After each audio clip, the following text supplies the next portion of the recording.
কাতাদা রাদিয়াল্লাহু আনহু বর্ণনা করছেন, কুলতু লি আনাস ইবনে মালিক কাইফা কানা শা'র রাসূলুল্লাহ সাল্লাল্লাহু আলাইহি ওয়াসাল্লাম। আনাস ইবনে মালিককে প্রশ্ন করা হলো, রাসূল সাল্লাল্লাহু আলাইহি ওয়াসাল্লামের চুল কেমন ছিল? তিনি উত্তর দিলেন, ক্বালা কানা শা'রু রাজুলান লাইসা বিল জাদি ওয়াস সাবতি বাইনা উযনাইহি ওয়াল আতিকিহি বাইনাল উযনাইহি ওয়াল আতিকিহি। নবীজির চুল ছিল বাইনা উযনিহি ওয়াল আতিকিহি, কানের লতি এবং গর্দানের মাঝখান বরাবর। কানের লতি এবং গর্দানের মাঝখান বরাবর। আরবে যদি আত্মীয় স্বজন থাকে দেখবেন আরবের ছেলেরা চুল কত বড় বড় রাখে। এটা তো আমি বুখারী ও মুসলিমের কথা বলছি। এর বাইরে যখন সুনানে তিরমিজি, জামে তিরমিজি, সুনানে আবু দাউদ, সুনানে ইবনে মাজাহ, বাকি 6টার কিতাবের মধ্যে হাদিসের 6 কিতাবের এখানে তো 2টা চলে আসলো, বাকি আর 4টাতে যখন যাবেন তখন পড়লে ভালো করে দেখবেন নবীজি চুল ছোট রাখতেন কানের মাঝখান বরাবর। এর চেয়ে আর ছোট করতেন না, এর চেয়ে ছোট করতেন না।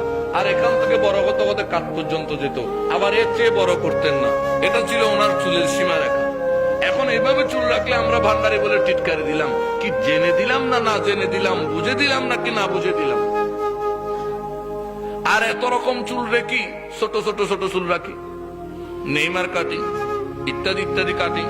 এক জায়গায় গেলাম, দেখলাম এক ভাই চুল রাখলেন, মাথার এদিকে চুল নাই, মাঝখানে আছে, তাও এভাবে খাড়া করে দিলেন, জেল দিয়ে খাড়া করে দিলেন। আমি বললাম এটা কি কাটিং? কয় হুজুর সজারু কাটিং। এই যে এত কাটিং এর চুল, দেখি আপনি হাদিস থেকে গবেষণা করেন তো এই ধরনের চুলের কথা কোথায় আছে?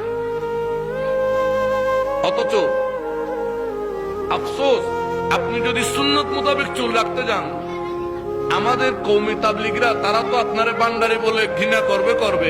বড় বড় সুন্নি মাদ্রাসায়ও যদি আপনি যান, সেখানেও ছাত্রকে বহিষ্কার করে দিবে, এত বড় চুল রাখছো কেন? এই হইতেছে আমাদের অবস্থা, দ্বীনের অবস্থা।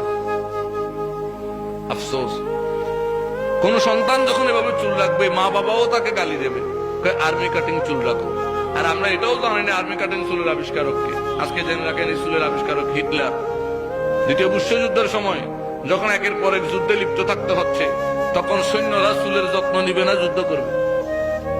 এই জন্য এই কাটিং এর আবিষ্কার করলো, বাধ্য প্রত্যেক সেনারা ছোট ছোট চুল রাখবে, কারণ তারা যুদ্ধের ময়দানে থাকে, তখন আর চুলের যত্ন নেওয়ার সময় নেই। তাহলে হিটলারের দেওয়া পদ্ধতি গ্রহণ করলেন, নবীর দেওয়া পদ্ধতি ছেড়ে দিলেন। আবার একদিকে হিটলারের দেওয়া পদ্ধতি মাথায়, আর নবীর দেওয়া পদ্ধতিকে আপনি ভান্ডারি বলে টিটকারি মারেন।